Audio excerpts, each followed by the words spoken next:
चलो दोस्तों, अब चलते हैं एक्सरसाइज 5.2 पे और आज हम सॉल्व करेंगे क्वेश्चन नंबर 8 को। ओके, एक एपी में 50 पद हैं। तो एक एपी है, उसमें कितने टोटल पद हैं? 50 पद हैं, जिसका तीसरा पद यानी कि A3 दे रखा है हमें। A3 वो कितना दे रखा है? 12, जिसका तीसरा पद 12 है और अंतिम पद 106 है। अब देखो, इस एपी में कुल कितने पद हैं? 50 पद हैं। इसका मतलब क्या दे रखा है? A50 कितना दे दिया इन्होंने? 106। ठीक है, तो इस एपी में टोटल ही 50 पद हैं और इसका अंतिम पद हमने दे दिया है, कितना दिया है? 106। ओके, तो A50 की वैल्यू कितनी दे दी? 106। इसका 29वां पद हमें ज्ञात करना है। तो क्या करना है? A29 हमें निकालना है। तो चलिए शुरू करते हैं। हमें पता है हम कौन सा फॉर्मूला यूज करेंगे अभी? A प्लस में n-1 इंटू में d, ये किसके बराबर होता है? ये होता है an के। तो अब इस फॉर्मूले का यूज हम इसके लिए यूज करेंगे। ओके, तो जहां कहीं भी आपको n दिखेगा वहां पर आपको क्या पुट करना है? 3। A प्लस में n आ गया, n की जगह हम क्या पुट करेंगे? ये 3 माइनस 1 और d हमें नहीं मालूम है तो d लिख देंगे। यहाँ पर भी n दिख गया तो n की जगह क्या लिखेंगे? 3। ओके, चलिए a प्लस में 3 माइनस 1 ये हो जाएगा 2 इंटू में d। A3 की वैल्यू कितनी है? 12। ठीक है, a प्लस में 2d ये आ गया 12। ये हो गया हमारा इक्वेशन 1। क्या हो गई? इक्वेशन 1। अब हम इसके लिए फिर से एक इक्वेशन बनाएंगे। ठीक है, वही फॉर्मूला लिखेंगे। a प्लस में n-1 इंटू में d इक्वल्स टू किसके बराबर आ जाएगा? an के। अब जहां भी आपको n दिखेगा वहां आपको क्या पुट करना है? 50। ठीक है, ओके, तो a प्लस में 50 माइनस 1। ठीक है, यहाँ पर d लिखेंगे और यहाँ n की जगह क्या लिखेंगे? 50। ठीक है, a 50 में से 1 है 49 हो जाएगा। ठीक है, इंटू में d। अब A50 की वैल्यू कितनी दे रखी है? 106। ये हमारी इक्वेशन 2 आ गई। ठीक है, क्या आ गई? 2। अब क्या करेंगे? 2 को 1 से घटाने पर या घटाएंगे या घटाने पर। ठीक है, अब इक्वेशन 2 को हम किससे घटाएंगे? 1 से। ये आ गई थी इक्वेशन 2। ओके, a प्लस में 49d इक्वल्स टू 106। 106 आ गया। अब इक्वेशन 1 लिखेंगे इसके नीचे। a प्लस में 2d बराबर में 12। अब इधर साइन चेंज कर देंगे। ठीक है, ये अब मैंने क्या कर दिया? माइनस साइन लगा दी।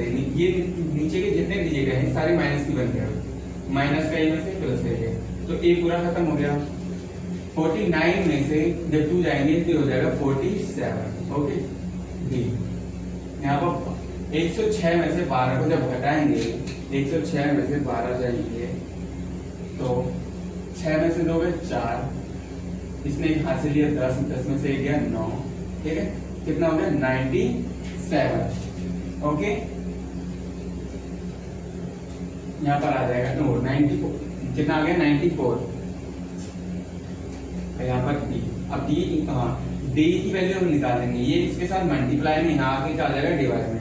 94 डिवाइडेड बाय 47।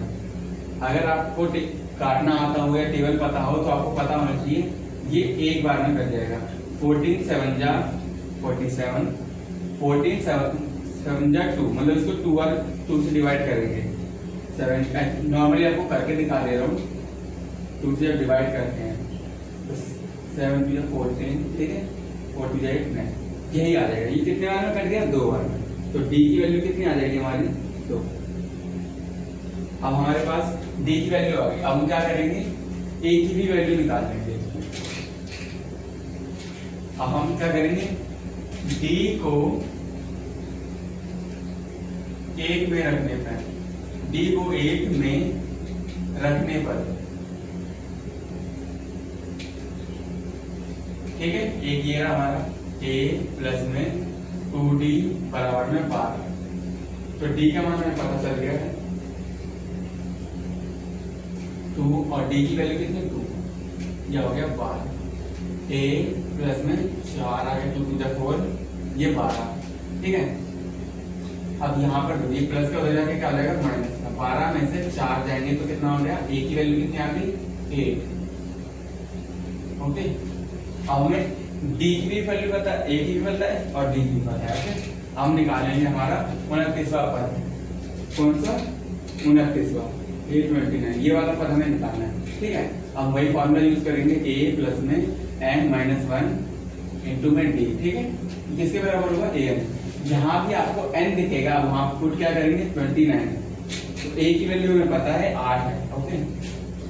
8 प्लस में n की जगह हम क्या पुट करेंगे 29 माइनस 1 और d की जगह हम क्या पुट करेंगे 2,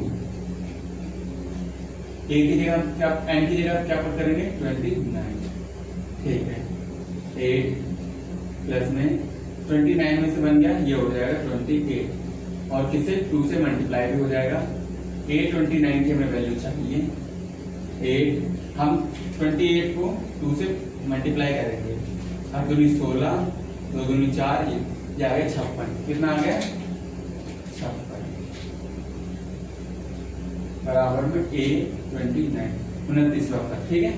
अब 56 में जब आप जोड़ दो, 56 में कितना जोड़ा है 8 जोड़ना है, ठीक है।